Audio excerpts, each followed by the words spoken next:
দেখছেন ভাই রাফি কি কাহিনী শুরু করছে। ভাই দেখছেন পোলাপান্ডি এত ভালো ভাবছিলাম, কিন্তু কি কাহিনী করলো এগুলো, মান সম্মান শেষ। আমি কিছু জানি না ভাই, আমার মাল ঠিক মতো ডেলিভারি দিবেন। ভাই আপনি টেনশন করেন না, আপনি পায়ে যাবেন সবকিছু। ভাই আপনি দেখতেছি বিষয়টা। মালের জন্য ভাই আমার কাজ আটকে আছে, তাড়াতাড়ি করে। আচ্ছা ভাই যান। তোরা দেখছো সবাই রাফি কি কাহিনী শুরু করছে। এখন যে রাফিরে যেমন কোয়েন্দা ধরে লয়, আমি কিছু যাই না, রাফিরে জেনতে পারো এই মুহূর্তে এখানে ধরে লয়াবি, বুঝছো? পোলামান সবগুলো লয়ে যা যা।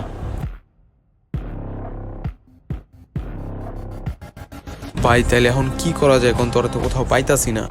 ভাই আপনারা একটা বুদ্ধি দেই। আচ্ছা ভাই, আপনি বুঝছেন? হ্যাঁ ভাই ভালো বুদ্ধি। ভাই শুনেন আপনি কানে এনে। এবার ঠিক আছে? ভালো বুদ্ধি ভাই, ভালো বুদ্ধি। এছাড়া ভাই আর উপায় কোনো পাইতাছি না, বুঝছেন? আপনি কোনো টেনশন করেন না, আমি কোনো ব্যবস্থা করতেছি এখনই।